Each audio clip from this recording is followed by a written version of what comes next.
আমি শুরু করব সুখের সন্ধান দিয়ে। আমি যেটা বলতে চাচ্ছি তা হলো, এটা যদিও চমৎকার একটা উপমা, আর এই জাতির প্রতিষ্ঠাতাদের মনে অবশ্যই ভালো উদ্দেশ্য ছিল, কিন্তু আমি আসলে খুবই অবাক হয়েছি, কারণ কোরআনে সুখের সন্ধান নিয়ে কিছুই বলা হয়নি। কোরআনে সুখের সন্ধান নিয়ে কিছুই বলা হয়নি। খুবই তাজ্জব ব্যাপার। আমি 15 বছর ধরে এটা বুঝতে চেষ্টা করেছি যে কোরআনে কোথায় এই সুখের সন্ধানের কথা বলা হয়েছে।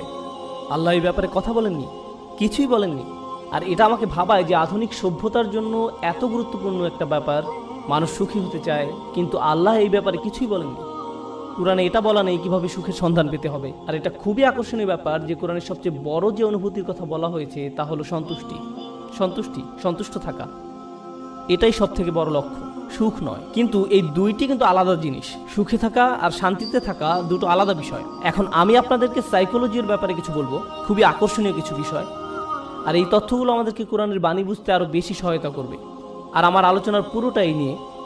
আর এই বাণীটি আছে সূরা নাজমের মধ্যে, ও আল্লাইসা লিল ইনসানি ইল্লা মা সাআ, এবং মানুষ তাই পায় যা সে করে। এখন আপনারা আমার সাথে থাকার চেষ্টা করুন। সর্বপ্রথম আর সবচেয়ে ছোট যা মানুষ সন্ধান করে, বিশেষ করে তরুণ প্রজন্ম যা চায়, আমি জানি শ্রোতাদের মধ্যে মনে মনে তরুণ লোক আছেন, কিন্তু আমি এখানে যারা বয়সে তরুণ তাদের বলছি। আমি চাই আপনারা এটা বুঝতে পারুন যে সবচেয়ে তুচ্ছ কিছু যখন জীবনে সন্ধান করা হয়, তখনই আসলে সুখের সন্ধান করা হয়।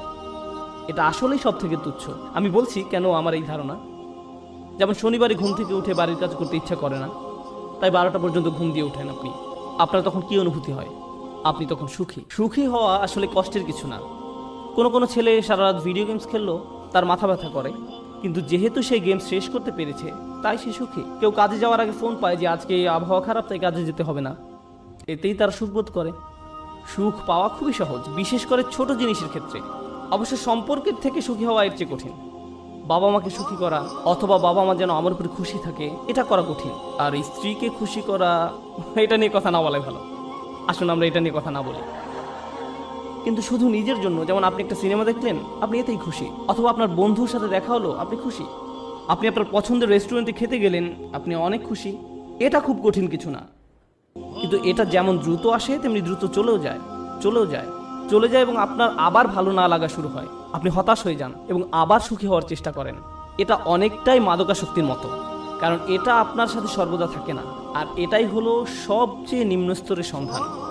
তাই মানুষ যখন বলে আমি শুধু সুখী হতে চাই, আমি আসলে জানি না সে কি বোঝাতে চাচ্ছে। কারণ কোনো মানুষই সবসময় সুখী নয়। আল্লাহ আমাদেরকে অনেক অনেক অনুভূতি দিয়েছেন এই জীবন অভিজ্ঞতা অর্জনের জন্য, এবং এর সবগুলোই সুস্থ জীবনের অংশ। সুখ হলো এদের একটি মাত্র।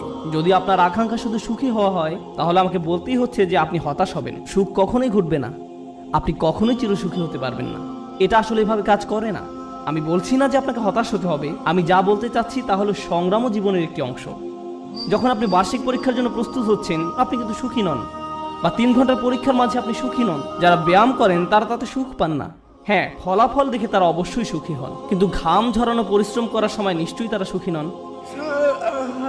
নিজের চেহারা দেখলেই বুঝতে পারবেন, ঠিক যেন সিলভেস্টার ট্যালনের মতো। যাই হোক, তাহলে সবচেয়ে নিম্ন স্তরের আকাঙ্ক্ষা কি? সুখ। আসুন এবার পরের ধাপ দেখি। পরের ধাপ মানে এটা অর্জন করতে আরও চেষ্টা করতে হয়। আর আমার বড় নয়, আমি যতই উপরের ধাপে যাব সেটা অর্জনের জন্য ততই কষ্ট করতে হবে। তো এর পরের ধাপ হলো কুল দেখানোর আকাঙ্ক্ষা। এটা সুখের আকাঙ্ক্ষা নয়, আকাঙ্ক্ষা হলো কুল হওয়ার। কুল হওয়া মানে হলো কেউ আমাকে নিয়ে ঠাট্টা করবে না, আমি বাকি সবার মতোই হব।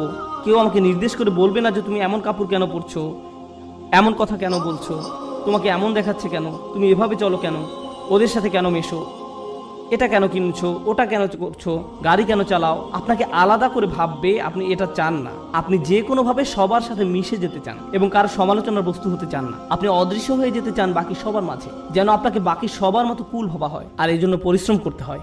উদাহরণ হিসাবে বলা যায়, আপনারা যারা হাই স্কুলে পড়ছেন, আপনি স্কুলে কি পোশাক পরে যাচ্ছেন সেটা আসলেই একটা বড় ব্যাপার। আপনি যখন আলমারি থেকে একটা কাপড় বের করেন বা জুতা হাতে নেন পরার জন্য, তখন আপনার মনে এই প্রশ্ন আসে যে কে আপনার পোশাক নিয়ে মজা করতে পারে। সত্যি সত্যি আপনার মনে এই ভাবনাটি আসে। অথবা আপনি যখন কাপড় কিনতে দোকানে যান, আপনার বাবা হয়তো আপনাকে টাকা দিয়েছেন কিছু কেনার জন্য। আপনি যাই কিনেন না কেন, অনেক কিছু কেনার পেছনে একমাত্র কারণ হলো যখন আপনি এসব পরবেন তখন লোকে কি বলবে। এটাই হলো কুল হওয়ার আকাঙ্ক্ষা। বাদ বাকি 10 জনের মাঝে মিশে যেতে হলে আপনাকে পরিশ্রম করতে হবে। এমন কিছু করা খুব সহজ যাতে মানুষ আপনাকে আজব ভাববে, কিন্তু বাকি সবার মতো চলতে গেলে কিছু কাজ করতেই হবে। অনেক তরুণকে এই জন্য নিজের পছন্দ বাদ দিতে হয়, তাদের এমন অভিনয় করতে হয় যা আসলে তারা নয়। আমি কিছু তরুণকে চিনি, ধরুন 14-15 বছর বয়স, একজনের কথা মনে আছে, সে বেসবল টুপি পরতো কারণ এটা তখন ফ্যাশন ছিল। তার প্যান্ট ঝুলে থাকতো। সে আমার কাছে এসে কান্না শুরু করলো। আমি তার কাছে বসলাম আর সে আমাকে বলল, আমি এমন কাপড় পরতে পছন্দ করি না, আমি এটা ঘৃণা করি। কিন্তু আমি যদি এমন না করি তাহলে বাকিরা আমাকে নিয়ে মজা করে। আমি তাই বাধ্য হয়ে এমন করি। আমি গালি দিতে পছন্দ করি না, কিন্তু প্রায় গালি দেই যখন স্কুলে থাকি, কারণ আমাকে বাকিদের মতো হতে হবে। তাহলে সবচেয়ে তুচ্ছ আকাঙ্ক্ষা হলো সুখের আকাঙ্ক্ষা। এর পরের ধাপ হলো কুল হওয়ার আকাঙ্ক্ষা। এর পরের পর্যায়ে কি? জনপ্রিয় হওয়ার আকাঙ্ক্ষা। আমি সবার মাঝে মিশে যেতে চাই না, আমি সবচেয়ে জনপ্রিয় হতে চাই। আমি এমন হতে চাই যেন সবাই আমার বন্ধু হতে চায়। এমন হতে চাই যেন সবাই লাঞ্চের সময় আমার কথা শোনে। আমি এমন হতে চাই যেন কেউ আমাকে নিয়ে মজা করার আগেই যেন আমি তাদেরকে নিয়ে মজা করতে পারি। আর প্রায় সময় আপনারা দেখবেন যে স্কুলে যেসব বাচ্চারা জনপ্রিয়, তাদের জনপ্রিয়তার কারণ হলো তারা অন্যদেরকে নিয়ে মজা করে, আর সবাই তাদের ভয় পেয়ে তাদের কথা মতো চলে, যেন তারা কেউ পরবর্তী শিকারে পরিণত না হয়। যদিও আমি এখানে অল্প বয়স্কদের কথা বলছি, কিন্তু এমনটা প্রাপ্তবয়স্কদের ক্ষেত্রেও হয়, অবশ্যই হয়। আমাদের আঙ্কেল আন্টিদের ক্ষেত্রেও হয়ে থাকে, কোনো সন্দেহ নেই। জনপ্রিয়তার মানে হলো আমি চাই সবাই আমাকে নিয়ে কথা বলুক, আমি সবার মনোযোগের কেন্দ্রে থাকতে চাই, আমি চাই সবাই আমাকে নিয়ে মন্তব্য করুক। আমি কোনো ছবি পোস্ট করব, টুইট করব, ভিডিও বানাবো, যা কিছুই করি মানুষ যেন আমাকে নিয়ে কথা বলে। যখন আমাকে নিয়ে কথা বলা কমে যাবে তখন আমাকে নতুন কিছু আবার করতে হবে যেন মানুষ আমাকে নিয়ে মেতে থাকে। জনপ্রিয়তার আকাঙ্ক্ষা খুবই আজব একটি জিনিস, কারণ এর কারণে মানুষ নিজেই নিজের অপমান করে। যেমন মিউজিক ইন্ডাস্ট্রিতে যখন এমন হয় কোনো শিল্পীর গান খুব হিট করলো, সবাই সেই গান ডাউনলোড করলো, তারপর যখন তার জনপ্রিয়তা কমে গেল তখন তাকে নিজেকে অপমানিত করতে হবে, নোংরা ভিডিও বানাতে হবে বা কোনো কাহিনী তৈরি করা যেন পত্রিকাগুলো তাকে নিয়ে মেতে থাকে, অন্তত সেখানে জনপ্রিয়তা থাকবে। কারণ তারা নিজের গুণের কারণে আর জনপ্রিয়তা পাচ্ছে না, তাদের পরের গানগুলো বা ভিডিওগুলো আগের মতো বিক্রি হচ্ছে না। এটাই হলো জনপ্রিয়তার আকাঙ্ক্ষা। জনপ্রিয় হওয়ার জন্য পরিশ্রম করতে হয়, টাকা পয়সা খরচ করতে হয়, সময় দিতে হয়, নিজের ভাবমূর্তির জন্য কাজ করতে হয়, আর ভাবমূর্তি রক্ষা করাই তখন সবচেয়ে গুরুত্বপূর্ণ হয়ে যায়। সমাজে অবস্থান ধরে রাখাই তখন মুখ্য হয়ে দাঁড়ায়। এটা হলো পরের পর্যায়। কিন্তু এর উপরে আরও ধাপ আছে। এরপর এর উপরে রয়েছে আর এক ধরনের প্রচেষ্টা, সেটা হলো সম্মানের পেছনে ছুটে চলা। কলেজের ছাত্রদের কাছে এটা বেশি গুরুত্বপূর্ণ প্রাথমিক বা হাই স্কুলের ছাত্রদের চেয়ে। এইমাত্র আমি কি বললাম? সবার নিচে সুখ, তারপরে কি? কুল, সামাজিকতা, তারপর জনপ্রিয়তা। সম্মান মানে হলো আপনি আপনার নিজের সাথে এমন কিছু যুক্ত করতে চান যেটা অনেক মূল্যবান। আপনি মানুষকে বলতে চান, জানো আমি হার্ভার্ডে গিয়েছিলাম। আপনি তাদের বলেন না যে আপনি সেখানে সাপ্তাহিক ছুটি কাটাতে গিয়েছিলেন, আপনার বন্ধুর সাথে দেখা করতে গিয়েছিলেন, কিন্তু আপনি আপনার নিজের নামের সাথে একই বাক্যে হার্ভার্ড শব্দটা ব্যবহার করতে ভালোবাসেন। সত্যি কথা হলো আপনি যদি হার্ভার্ডের নবীন ছাত্র হন, আপনি কি অর্জন করেছেন? কিছুই না। আপনি শুধু সেই ভার্সিটিতে পড়েন, কিন্তু আপনি নিজের নামের সাথে একটা সম্মানিত প্রতিষ্ঠানের নাম যোগ করতে পছন্দ করেন। নিজের নামের সাথে একটা মর্যাদাপূর্ণ ব্র্যান্ডের নাম যুক্ত করতে আপনার ভালো লাগে। আপনার নির্দিষ্ট ব্র্যান্ডের পোশাক পরতে ভালো লাগে, এবং যদি ব্র্যান্ডের লেবেল দেখা না যায় আপনি অন্য মানুষের সাথে এমনভাবে কথা বলেন যেন তারা বাধ্য হয়ে প্রশ্ন করে আপনি এটা কোথা থেকে কিনেছেন। আপনি যেন বলতে পারেন যে এটা আরমানি ব্র্যান্ড বা এটা কিছু একটা, কারণ আপনি চান নিজের নামের সাথে সেই ব্র্যান্ডের নাম যুক্ত করতে।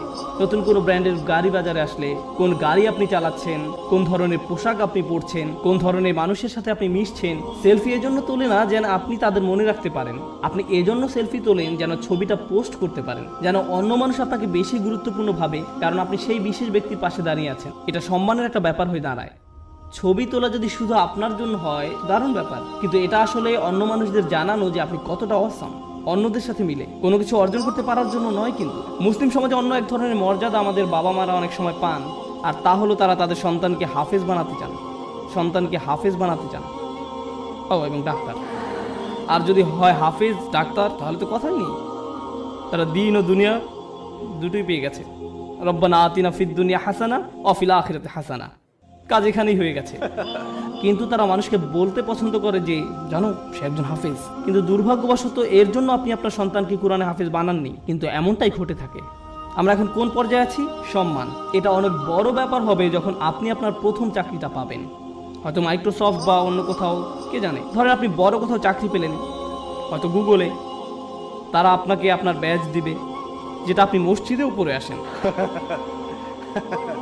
যেন কেউ প্রশ্ন করে যে তুমি কি অনেক বেশি গুগল ব্যবহার করো, যে তারা তোমাকে একটা বিশেষ ব্যাচ দিয়েছে, আর আপনি তখন বলার সুযোগ পান না না আমার সেখানে চাকরি হয়েছে। আপনি মানুষকে জানাতে চান যে আপনি কি অর্জন করেছেন। তাফাখুরুম বাইনাকুম, কুরআনে এটাকে এভাবেই বলা হয়েছে, অন্যদের দেখানোর ইচ্ছা যে আপনার কি মর্যাদা আছে।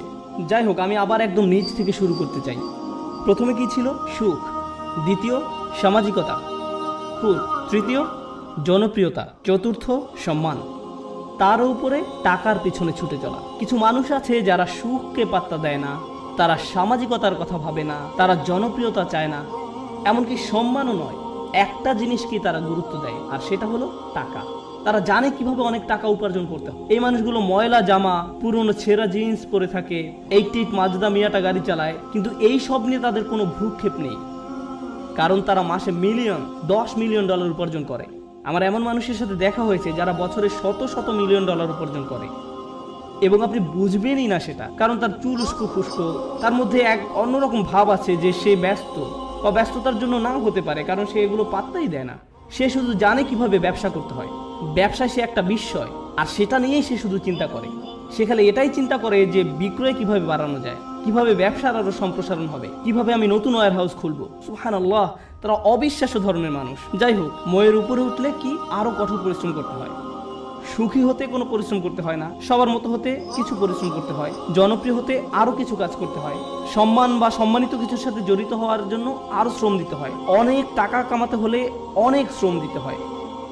এক অবিশ্বাস্য রকমের কর্মস্পৃহা লাগে, তারা কোনো বিরতি নেয় না। এর উপরে উঁচু স্তর আছে। যাই হোক, আমি যখন বলছিলাম কিছু একটা করতে বেশি শ্রম দিতে হয়, যখনই আমি কোনো উঁচু লেভেলের কথা বলি, আপনাকে সেখানে যেতে বেশি কষ্ট সহ্য করতে হবে, আপনাকে যন্ত্রণা সহ্য করতে হবে সেখানে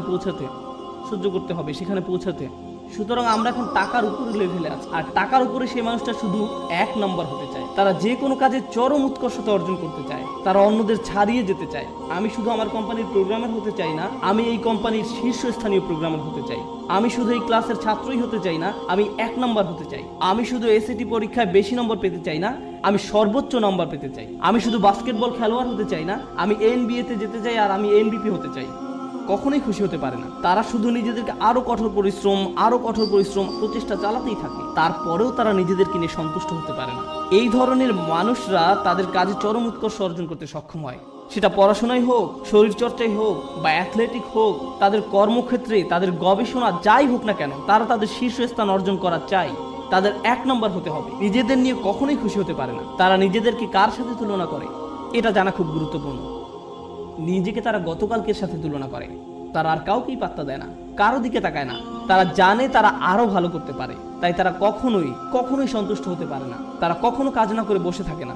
তারা সব সময় বলতে থাকে আমাকে আরো কাজ করতে হবে। অন্য সবাই হয়তো বলবে আপনি সত্যি বিস্ময়কর, কি চমৎকার কাজ করেছেন আপনি, তো তাতে কি, আমি জানি এর চেয়েও ভালো করার ক্ষমতা আমার আছে। তাই তারা মানুষের প্রশংসা, সুনাম কিছুকেই গুরুত্ব দেয় না। যারা ভাবে যে তারা আসলে দারুণ কাজ করছে, কিছুকেই গুরুত্ব দেয় না। তারা চেষ্টা করেই যায়। আর এমন একটা উদাহরণ হলো মাইকেল ফেলপস, ঠিক কিনা? কত মানুষ তার প্রশংসা করেছে সব রেকর্ড ভেঙে ফেলার জন্য, কিন্তু আপনার কি ধারণা যে সে বসে ভাবছে আমি তো রেকর্ড ভেঙেছি, এখন আমার সম্মান আছে, তাই আমি এখন কিছুটা অবসর নিতে পারি? সে কি অর্জনের চেষ্টা করেছে? উৎকর্ষতা। তাই সে কখনোই সন্তুষ্ট হতে পারবে না। সে চেষ্টা করতেই থাকবে, মেশিনের মতো সামনে যেতেই থাকবে আরো দ্রুত গতিতে। এমন মানুষ দুনিয়াতে খুব কমই আছে, খুবই কম। অনেকেই এখানে বসে আছেন যারা স্কুলে পাশ করার গ্রেড পেলেই খুশি, তখনই তারা সুখের খোঁজে প্লে স্টেশন নিয়ে খেলতে বসে যায়। আবার এমনও মানুষ আছে যারা 99 পেলেও নিজের উপর অসন্তুষ্ট, কিভাবে আমি এই ভুলটা করলাম। এমনটা সাধারণত ছেলেরা করে না, মেয়েরা করে। উৎকর্ষতা অর্জনের ব্যাপারে কথা বলতে আরো একটা কথা বলতে চাই, যে আমি জীবিকা অর্জনের জন্য কি করি। আমার সত্যিকার অর্থে কোনো চাকরি নেই, কিন্তু আমার ক্যারিয়ারের একটা অংশ হলো যে আমি কম বয়স্ক ছেলে মেয়েদেরকে আরবি শেখাই। এটা একটা বেশ ইন্টেন্সিভ প্রোগ্রাম। তাদের আরবি কিছুটা শেখাতে 9 মাস লেগে যায়। ক্লাসের অর্ধেক থাকে ছেলে আর অর্ধেক মেয়ে, 30 জন ছেলে 30 জন মেয়ে। মেয়েরা গত 5 বছর ধরেই পরীক্ষায় ছেলেদের চেয়ে অনেক ভালো নাম্বার পেয়েছে, খুবই ভালো করেছে তারা, কিন্তু ছেলেরা ক্রমাগতভাবেই খুশি। মেয়েরা সবসময় মন খারাপ করে থাকে, আমাকে বলে উস্তাদ আমি জানি আমি 100 পেয়েছি, কিন্তু আমি নিশ্চিত নই যে আমি ঠিকমতো বুঝতে পেরেছি কিনা। এদিকে এক ছেলে 25 নম্বর পেয়েছে, আর সে বলছে ওকে আমি বুঝতে পেরেছি। আমি পুরোপুরি ভিন্ন প্রজাতির মানুষদের সাথে কাজ করছি একই ক্লাসরুমের মধ্যে, তাদের পুরোপুরি ভিন্ন মন মানসিকতা।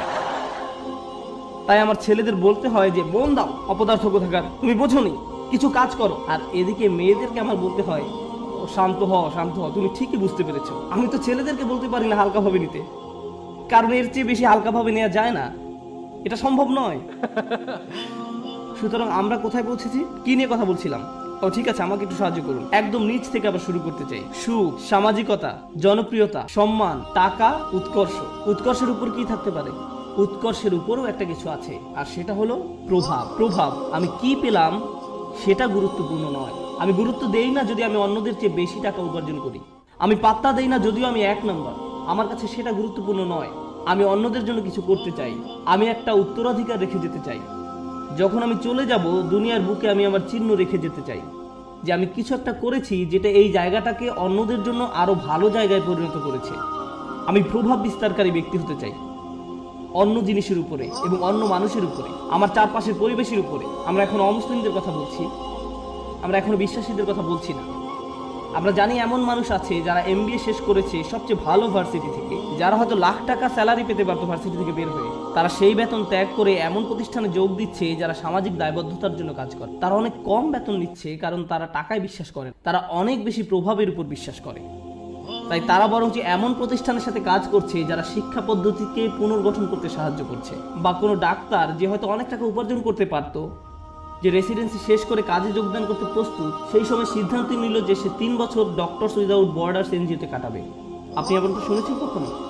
আপনার জীবনের ঝুঁকি থাকে এদের সাথে কাজ করতে। যুদ্ধ বিধ্বস্ত অঞ্চলে এরা মানবিক কাজ করে। কিন্তু কেন এই ছেলেটা যাচ্ছে, কেন এই মেয়েটা যাচ্ছে? কারণ পয়সা আসা শুরু করলে আমি কোন ধরনের গাড়ি কিনবো সেটা নিয়ে দুশ্চিন্তা না করে সে বেশি চিন্তিত পৃথিবীতে সে কি প্রভাব রেখে যেতে পারবে সেটা নিয়ে। তারা সাহায্য করতে চায়, তারা ভালো কিছু করতে চায়। আর এই ধরনের নিঃস্বার্থপরতা খুব কম মানুষেরই থাকে, কম মানুষেরই থাকে। এই মইয়ের যত উপরে আমরা যাই ততই কম মানুষ আপনি পাবেন, আর তারা বিস্ময়কর মানুষ। তারাই হচ্ছেন সেই মানুষ যারা দুনিয়ায় পরিবর্তন এনেছে, যারা দুনিয়ায় পরিবর্তন এনেছে। চিন্তা করুন নেলসন ম্যান্ডেলা বা তার মতো কেউ, এমন মানুষ যাদের জেলে যেতে হয়েছে কারণ তারা কোনো কিছুতে বিশ্বাস করতেন, কারণ তারা প্রভাবে বিশ্বাস করতেন, তারা নিজের চেয়েও বেশি কিছু করতে চান, তারা বৃহৎ স্বার্থে নিজেদের বলি দিয়েছেন, তারা নিজেদের কথা চিন্তাই করেনি, তারা কোনো এক উদ্দেশ্যের দাস। আর তাই এই মানুষগুলো হলো সেই মানুষ যারা প্রভাবের জন্য কাজ করে। তারা উৎকর্ষ সাধনকারীদের চেয়েও অনেক উপরে। উৎকর্ষ এই মানুষগুলোর জন্য স্বয়ংক্রিয়ভাবেই চলে আসে। উৎকর্ষ সাধন করা তাদের লক্ষ্য নয়, এটা উপজাত হিসেবেই আসে। কেন জানেন? কারণ যদি আপনি সেরকম প্রভাব রাখতে চান আপনাকে অনবরত চেষ্টা করেই যেতে হবে। আপনি হয়তো ভাবতে পারেন যে প্রভাব সৃষ্টি এটাই হয়তো সর্বোচ্চ শিখর, কিন্তু না, এর থেকেও বড় কিছু আছে। এর উপরে আছে চূড়ান্ত সত্য। কেউ কেউ ন্যায়ের খোঁজ করে, কেউ কেউ সত্যের খোঁজ করে, কেউ কেউ আদর্শের খোঁজ করে। যারা ন্যায় বিশ্বাস করে, আর ন্যায় এমন একটা জিনিস সেটা আপনি পরিপূর্ণভাবে দুনিয়াতে দেখবেন না, দেখবেন, কিন্তু তারা এর পরোয়া করে না, তারা এটার জন্যই কাজ করেন। ও আরেকটি ব্যাপার, যখন আপনি এমন কিছু করতে চান যেটার দুনিয়াতে কোনো নজির নেই, তখন সেটা করাটাই সবচেয়ে কঠিন কাজ। তখন যদি আপনি সামান্য একটু পরিবর্তন দেখেন তাতেও আপনি উদ্দীপ্ত হয়ে যান, আপনি অনুপ্রাণিত হন এবং এটি আপনাকে আরো সামনের দিকে এগিয়ে নিয়ে যায়। কিন্তু আপনি যখন এমন একটা আদর্শের জন্য কাজ করবেন, ন্যায়ের জন্য, আপনি হয়তো ন্যায় কখনোই দেখবেন না, কখনোই দেখবেন না। এই লোকেরা কেমন করে নিজেদেরকে অনুপ্রেরণা দিবে যখন তারা এমন কিছুর জন্য কাজ করে যেটা দেখা যাচ্ছে না? এরাই হচ্ছে সবচেয়ে অসাধারণ, সবচেয়ে সহনশীল ব্যক্তি। একবার তারা একটা আদর্শের পিছনে পড়লো, সবাই তাকে পাগল ভাবলো, কিন্তু তার কিছু এসে যায় না, তারা এগিয়েই চলেন। তাই এখন আমি শুরু করতে চাচ্ছি একদম সর্বোচ্চটা দিয়ে, যেটা হলো সত্যের খোঁজ। প্রসঙ্গত বলে রাখি যে আমাদের সকল নবী আলাইহিস সালামের পথে ছিল সত্যের অন্বেষণ, সত্যের অন্বেষণ। তারা মানুষের সাথে সত্যটা শেয়ার করতে আগ্রহী ছিলেন। এবং অনেক সময় রাসূলুল্লাহ সাল্লাল্লাহু আলাইহি ওয়াসাল্লাম হাদিস থেকে আমরা জানি কিয়ামতের দিন অনেকেই, মানে অনেক নবী আল্লাহর সামনে দাঁড়াবেন যাদের পেছনে কোনো অনুসারীই থাকবে না, একজন অনুসারীও নয়, 1 বা 2 না, একেবারে শূন্য, শূন্য। তাদের লক্ষ্যটা কি ছিল? সত্য। তাদের প্রভাব কতটুকু ছিল? শূন্য। কিন্তু আল্লাহর দৃষ্টিতে তারা পুরোপুরি সফল। হ্যাঁ নাকি না? হ্যাঁ। এখন আমাদেরকে একটা জিনিস বুঝতে হবে, আমরা আবার এই শ্রেণী বিভাগেই যাচ্ছি, কিন্তু আমি শুধু শেষের 4টার উপরে ফোকাস করছি, অথবা হয়তো শেষ 5টার উপরে। প্রথমে কথা বলি উৎকর্ষ। আপনি যখন উৎকর্ষের খোঁজ করেন তখন আপনি কাকে নিয়ে কখনো সন্তুষ্ট থাকেন না? নিজেকে নিয়ে। প্রশ্ন হলো কেন আপনি নিজেকে নিয়ে সন্তুষ্ট নন? কারণ আপনি নিজেকে শুধু উন্নতিই করতে চান না, এটা কারণ নয়। যদি আপনি ইসলামের দৃষ্টিকোণ থেকে আলোচনা করেন, আপনি নিজেকে নিয়ে সন্তুষ্ট নন এই কারণে যে আপনার প্রত্যেকেরই প্রভাব সৃষ্টির চেষ্টা করার কথা ছিল। আপনার নিজেকে নয় বরং অন্যকে নিয়ে চিন্তা করার কথা ছিল, আর এই কারণে আপনি নিজেকে নিয়ে সন্তুষ্ট হতেন না। আপনি যা ভাবছেন আল্লাহ আসলে আপনার উপর তার থেকেও বেশি দায়িত্ব দিয়েছেন। আমি চাই যে আপনারা দুটো জিনিস নিয়ে চিন্তা করুন। এটা কোরআনের একটি অন্যতম শক্তিশালী বক্তব্য। যেহেতু এটা পরিষ্কারভাবে অনুবাদ করা হয়নি, তাই অনেক সমস্যা সৃষ্টি করে। লা ইউকাল্লিফুল্লাহু নাফসান ইল্লা উসআহা। আল্লাহ কোনো ব্যক্তির উপরই বোঝা দেন না। এখন যেই অংশটা আসছে সেটা হচ্ছে দুর্বল অনুবাদ, তাদের সাধ্যের অতিরিক্ত। আল্লাহ আপনার উপর সেই বোঝা চাপাবেন না যা আপনি বহন করতে পারবেন না। এই অনুবাদের জন্য আরবিটা হওয়া দরকার ছিল লা ইউকাল্লিফুল্লাহু নাফসান ইল্লা বিউসইহা। তাদের সাধ্য পর্যন্ত বোঝাতে সেখানে একটা বা থাকার কথা ছিল, কিন্তু শব্দটা হচ্ছে ইল্লা উসআহা, অর্থাৎ কাল্লাফাল্লাহু উসআনা। অর্থটি এখন পুরোই পরিবর্তিত হয়ে গেছে। প্রচলিত অনুবাদটা একদম ন্যূনতম অর্থ প্রকাশ করে, কিন্তু আপনি জানেন এই আয়াতের সত্যিকার অর্থ কি? আপনার মাঝে যে সম্ভাবনা আছে তার অতিরিক্ত কোনো কিছুর বোঝা আল্লাহ আপনাকে দেননি। ভেবে দেখুন আমি কি বলছি। আল্লাহ আপনাকে এমন কিছু বোঝা দেননি যেটা আপনার মাঝে যেই সম্ভাবনা আছে তার অতিরিক্ত। আপনার মাঝে কি আরো উন্নতি করার সম্ভাবনা আছে? হ্যাঁ। আপনি কি আরো বেশি করতে পারতেন? হ্যাঁ। এবং যেটা করতে পারেন কিন্তু করেননি, আল্লাহ আপনাকে সেটার জন্য জিজ্ঞাসাবাদ করবেন। শুধু একদম ন্যূনতম দায়িত্বটুকু নয়, বরং সর্বোচ্চটুকু। আল্লাহ চান যে আপনি নিজেকে উন্নত করতে থাকুন এবং দেখান যে আপনি আসলে কতটুকু নেয়ার জন্য তৈরি ছিলেন। এটাই হচ্ছে এখানে প্রচেষ্টার ধারণা। আমরা সুখের অন্বেষণ অস্থির নই, বরং ওটা এর সাথে বোনাস হিসাবে আল্লাহ দেবেন। আমরা অন্যের কাছে কুল বা পরিপাটি হিসাবে পরিচিত হতে চাই না। কেউ একজন একটা বোকার মতো কাজ করেছে এবং আপনি ওই নির্বোধের মতোই কাজ করতে চাচ্ছেন। আমরা কারো কাছে জনপ্রিয় হতেও আগ্রহী নই। কেন জানেন? কারণ সবার যাদের জীবনের উদ্দেশ্য সম্পর্কে কোনো ধারণা নেই, আপনি তাদের মাঝে জনপ্রিয় হতে চান মানে হচ্ছে আপনি তাদের মাঝে সবচাইতে বোকা। আমরা সম্মানের কাঙালও নই, কারণ আমরা জানি সম্মান আসে আল্লাহর তরফ থেকে। অনেক নবী ছিলেন গৃহহীন, কিন্তু তাদের সম্মান ছিল। নবীদেরকে মানুষরা ধিক্কার দিত, কিন্তু তারপরও তাদের ছিল উচ্চ সম্মান। এখন আমাদের কাছে সম্মানের সংজ্ঞাটাই ভুল। আমরা ভুল জিনিসের সাথে এটাকে জড়িয়ে ফেলেছি, ঠিক আছে? যখন উৎকৃষ্ট হবার চেষ্টা করার ব্যাপার আসে, আমাদের মুসলিমদের মাঝারি ধরনের জিনিসে সন্তুষ্ট হবার অবকাশ নেই, কোনো সুযোগ নেই। আপনি একজন মুসলিম হিসেবে নিজেকে আরো উন্নত করার জন্য ক্রমাগত চেষ্টা করতে থাকবেন। আপনি যে কাজই করে থাকেন না কেন, আপনি যদি মুখস্থ করে থাকেন তাহলে আপনি আরো বেশি মুখস্থ করার চেষ্টা করুন। আপনি যদি পড়াশোনা করে থাকেন তাহলে আরো বেশি পড়াশোনার চেষ্টা করুন। আপনি যদি কাজ করে থাকেন তাহলে আপনি আরো বেশি কাজ করার চেষ্টা করুন। আপনি যদি স্বেচ্ছাসেবী হয়ে থাকেন তাহলে আরো বেশি স্বেচ্ছাসেবা করার চেষ্টা করুন, বিশেষভাবে যখন আপনার বয়স কম। কারণ এখন দায়িত্ব অনেক কম। কিন্তু আমার হোমওয়ার্ক আছে, হ্যাঁ, কিন্তু সেটা এমন কোনো দায়িত্ব নয়। দায়িত্ব তখনই আসবে যখন আপনি বিয়ে করবেন, যখন আপনার সন্তান থাকবে। এখন আপনি মুক্ত। এখন আপনার যে স্বাধীনতা আছে সেটা জীবনের আর কোনো পর্যায়েই থাকবে না। পেছনে বসে ভিডিও গেমস খেলার সময় নয় এটা। এখন শুধু বসে থেকে মুভির পর মুভি দেখার সময় নয়। এখন সময় নয় যে নতুন অ্যাভেঞ্জার বা এরকম কিছু নিয়ে আপনি ব্যস্ত থাকবেন। এটা সেই সময় নয়। পুরো পৃথিবী অপেক্ষা করছে আপনি কি প্রভাব ফেলবেন দুনিয়াতে সেটার জন্য। আপনি এমনি বসে সময় নষ্ট করতে পারেন না। অন্যরা করতে পারে, ভালো, তাদের কোনো বৃহত্তর লক্ষ্য নেই, কিন্তু আপনাকে হতে হবে শ্রেষ্ঠ, কারণ আপনি এখন থেকেই প্রভাব সৃষ্টি করা নিয়ে চিন্তা করেন। দর্শকদের মাঝে বসে থাকা প্রত্যেক তরুণ ছেলে এবং মেয়ের চিন্তা করা উচিত, আল্লাহ আমাকে কি দিয়েছেন, আমাকে আল্লাহ কোন গুণটি দিয়েছেন, এবং এই গুণটি দিয়ে আমি দুনিয়াতে কি পরিবর্তন আনতে পারি, এই গুণ দিয়ে আমি কি করব। আর আপনি যখন এটা নিয়ে চিন্তা করবেন তখন আপনি সত্যিকারভাবে বুঝতে পারবেন আপনি কিসের জন্য কাজ করছেন। আপনি কাজ করছেন আল্লাহর সাথে দেখা হবার স্বপ্ন নিয়ে, এবং সেটাই হচ্ছে আমাদের আসল সত্য। আপনি আল্লাহকে এটা দেখাতে চান যে আপনি আপনার সামর্থ্যের মধ্যে যা আছে তার সবটুকু করেছেন। সবচেয়ে ভালো ঘুমের অভ্যাস আপনার থাকা উচিত, সবচেয়ে ভালো খাবার, সবচেয়ে ভালো ব্যায়াম করার অভ্যাস আপনার থাকা উচিত। আপনার হওয়া উচিত সবচেয়ে ভালো ইবাদতকারী, আপনার হওয়া উচিত সবচেয়ে পড়াশোনায় উন্নত।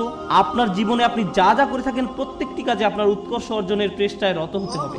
আপনার বাজে জাঙ্ক খাবার খাওয়ার অভ্যাস ত্যাগ করা উচিত। আপনি এমন কেউ হবেন না যারা অযথা ঘুরে ফিরে আড্ডা দিয়ে সময় নষ্ট করে। আপনি অবশ্যই অবসর কাটাবেন, কিন্তু এমনকি যখন আপনি খেলবেন তখনও সবচেয়ে ভালো খেলুন। স্কুলের বা কলেজের অন্য ছেলেরা যখন তাকে দেখবে তারা বলবে আমি এর মতো হতে চাই, তার সবকিছু অসাধারণ, তার সবকিছুতেই সে চ্যাম্পিয়ন। আপনাদের তেমন লোক হওয়া উচিত। উম্মার এরকম লোক দরকার, শ্রেষ্ঠ লোক, এবং এ ধরনের লোকেরাই প্রভাব সৃষ্টি করতে পারে। আরেকটি ব্যাপার কি জানেন, আমাদের বাবা মায়েরা খুবই দুঃখজনক, কারণ তাদেরকে কখনো এটা শেখানো হয়নি, তারা কখনো এই যে সিঁড়িটা এর সাথে পরিচিত হননি। তাদের কাছে সর্বোচ্চ শিখর মানে হচ্ছে সম্মান, আর এর উপরে গেলে টাকা পয়সা। তাই আপনাদেরকে নিয়ে তাদের একমাত্র চিন্তা হচ্ছে সম্মান আর অর্থ। একটা চাকরি খোঁজো যেন তুমি সম্মান পেতে পারো, আর আমরা বলতে পারি আমাদের ছেলে একটা চাকরি করে, সে ডাক্তার, সে এটা, সে ওটা, আর হয়তো আমাদের এক সময় অনেক টাকাও হবে আর আমরা সেটা মানুষকে দেখাতে পারবো। শেষ, এটাই তাদের একমাত্র চিন্তা। আর তারা সবসময় জিজ্ঞাসা করে তুমি কোথায় কাজ করবে, কেমন করে তুমি আরো টাকা রোজগার করবে, কখন আমরা বাড়ি কিনবো। সবকিছুই শেষ হয় সম্মান এবং অর্থতে গিয়ে। কিন্তু জীবনে এর উপরেও কিছু আছে। অর্থের উপরে কি? টাকা পয়সা, উৎকর্ষ, কে আপনাকে উৎকর্ষ বা শ্রেষ্ঠত্ব অর্জনের দিকে ধাবিত করবে? আমরা শুধু অর্থ এবং সম্মান নিয়ে চিন্তা করতে করতে জীবন শেষ করে ফেলি। মুসলিমদের মাঝে কত ছেলে মেয়ে ডাক্তার হয়েছে, আমি সবসময় তাদের উদাহরণটাই দিই, কারণ এদেরকেই সবচেয়ে বেশি হতাশ দেখি আমি। তারা ডাক্তার হয়েছে শুধুমাত্র এই কারণে যে তাদের মা বলেছে কিংবা বাবা বলেছে। আমি কখনোই আমার কোনো সমস্যা হলেও এরকম ডাক্তারের কাছে যেতে আগ্রহী নই। আমি বরং এমন কারো কাছে যাব যে ডাক্তার হয়েছে কারণ তারা মানবতার সেবা করতে চায়, তারা তাদেরকে নিয়ে চিন্তা করে, তারা দুর্নীতিগ্রস্ত ইন্স্যুরেন্স কোম্পানি থেকে পরবর্তী টাকা আসার অপেক্ষা করে না, তারা আসলে মানবতা নিয়ে চিন্তিত। আমি এই ধরনের ডাক্তারের সাথে সম্পর্ক রাখতে, নিজে এবং বাচ্চাদেরকে নিয়ে যেতে আগ্রহী। প্রভাব সৃষ্টিকারী ব্যক্তি। এখন এই ব্যাপারে আমার শেষ কথা, লাইসা লিল ইনসানি ইল্লা মা সা। মানুষের কিছুই থাকবে না শুধুমাত্র তারা যে চেষ্টা করেছে তা ছাড়া। আবার শুরু করি। সুখের সন্ধান, কুল, সামাজিক বা পরিবারটি হওয়ার বাসনা, জনপ্রিয় হবার আকাঙ্ক্ষা, সম্মান পাবার আকাঙ্ক্ষা, অর্থপ্রাপ্তির আকাঙ্ক্ষা, উৎকর্ষ লাভের আকাঙ্ক্ষা, প্রভাব সৃষ্টিকারী হবার ইচ্ছা এবং সত্য পাবার প্রচেষ্টা। জানেন আল্লাহর কাছে সবচেয়ে মূল্যবান কোনটি? এই সব কিছুর মাঝে আল্লাহর কাছে সবচেয়ে প্রিয় হচ্ছে আপনার প্রচেষ্টা। অর্থ নয়, প্রভাব না, শ্রেষ্ঠত্ব না, এই সব কিছুই আসবে, কিন্তু আল্লাহ আপনার কাছ থেকে যেটা দেখতে চান সেটা হচ্ছে প্রচেষ্টা। প্রচেষ্টা। আমি আপনাদের বলেছি নবী আলাইহিস সালামদের কথা, যারা শেষ বিচারের দিন আল্লাহর সামনে দাঁড়াবেন কতজন উম্মত নিয়ে? শূন্য। কিন্তু তারপরেও আল্লাহ তাদেরকে জান্নাতের সর্বোচ্চ আসনে আসীন করবেন, কারণ আল্লাহ সম্মান জানাবেন তাদের প্রত্যয়কে, তাদের প্রচেষ্টাকে, তাদের চারিত্রিক দৃঢ়তাকে। তারা কঠিন সময়ে পড়েছিলেন এবং তারা সেটা মোকাবেলা করেছেন। যদি আপনি নূহ আলাইহিস সালামের প্রতি বছরের একটা প্রোগ্রেস রিপোর্ট দেখতে চান, চলুন একটা গ্রোথ চার্ট বানিয়ে দেখি কতজন মানুষ মুসলিম হয়েছে প্রতি বছর, যেমনটা করা হয় প্রতি বছর প্রতিবেদনে। কতজন মানুষ মুসলিম হয়েছে প্রতি বছর? 950 বছর। চার্ট নিশ্চয়ই ঊর্ধ্বমুখী ছিল না, বরং সেটা ছিল অপরিবর্তনশীল, এমনকি কখনো কখনো হয়তো নিম্নমুখীও ছিল। কেউ হয়তো ইসলামের খুব কাছাকাছি এসেছে, আবার দূরে সরে গেছে। এর মানে কোনো প্রভাব তৈরিই হয়নি। আমরা নূহ আলাইহিস সালামের কোন জিনিসটাতে এত সম্মান করি? ক্রমাগত এবং ক্রমাগত প্রচেষ্টা। আমাদেরকে হতে হবে ক্রমাগত প্রচেষ্টারত এবং প্রত্যয়ী মানুষ। আল্লাহর সামনে দাঁড়ানোর মতো কিছুই থাকবে না যদি আমাদের এই প্রচেষ্টাটুকু না থাকে। তরুণরা দয়া করে মনোযোগ দিয়ে শুনেন আমি কি বলছি। একটু চিন্তা করো, তোমার জীবনের সার্থকতা কোথায়? যদি তোমার জীবন মানে হয় শুধু একটা ভিডিও গেম থেকে অন্য ভিডিও গেম, যদি তোমার জীবন মানে হয় শুধু টিভি শো এর একটা পর্ব থেকে অন্য পর্ব, তুমি কিসের জন্য চেষ্টা করছো? এতে কি আসে যায় যদি তুমি একটা ভিডিও গেমের ট্রফি জিতো অথবা 100% সিনক্রোনাইজেশন পাও? এতে কি আসে যায়? কি এমন হবে এতে? পৃথিবীর জন্য তা কোনো পরিবর্তনই আনবে না। তুমি কতগুলো পুশ আপ করতে পারো এটা কেউ গুরুত্ব দেয় না। তোমাকে এর চেয়ে বেশি কিছু চিন্তা করতে হবে, এর চেয়ে বড় উচ্চ মর্যাদাশীল কিছু চিন্তা করতে হবে। এবং যখন তুমি সেটা করা শুরু করবে, আল্লাহ তোমাকে সুখ দিবেন। যখন তুমি সত্যিকার অর্থেই চেষ্টা করবে, জীবনটা তখন অর্থবহ হবে। আর জীবনটা যখন অর্থবহ হবে, সুখ এবং আনন্দ এনে দেবে। যখন তোমার জীবনে কোনো প্রচেষ্টা থাকবে না, তখন জীবনের কোনো অর্থ তুমি খুঁজে পাবে না। তুমি তখন কোনো কিছুতেই কোনো সুখ বা আনন্দ খুঁজে পাবে না। তুমি যতই গান শোনো, তুমি যতই ঘুরতে বেড়াতে যাও, যতই পার্টি করো, তোমার জীবনে কখনোই সুখের দেখা পাবে না। তোমার সব সময় বিরক্ত লাগবে, নিজের কাছে নিজেকে ভালো লাগবে না। গুরুত্বপূর্ণ হচ্ছে প্রত্যয়, যেটা তোমাকে উপলব্ধি করতে হবে। তোমাদের তরুণ প্রজন্মকে হতে হবে অসম্ভব এবং অসম্ভব প্রত্যয়ী। আল্লাহ বলছেন ওয়ান্না সায়াহু সাওফা ইউরা। আমার খুবই পছন্দের একটি আয়াত, এবং আমি এই আয়াতটি দিয়ে শেষ করতে চাই। এবং তার প্রচেষ্টা বা প্রত্যয় খুব শীঘ্রই দেখা যাবে। তার চেষ্টা খুব শীঘ্রই কি দেখা যাবে। এ প্রসঙ্গে আমি বলতে চাই, তুমি যখন কাউকে তোমার রিজিউম দেখাও, আমি অমুক স্কুল থেকে গ্র্যাজুয়েট হয়েছি, আমি অমুক জায়গায় কাজ করেছি, অমুক প্রজেক্টে কাজ করেছি, তখন তুমি তোমার রিজিউমে লেখো তোমার রেজাল্ট নাকি তোমার প্রচেষ্টা? তুমি তোমার প্রচেষ্টার কথা লিখো না, তুমি লিখো তোমার রেজাল্টের কথা।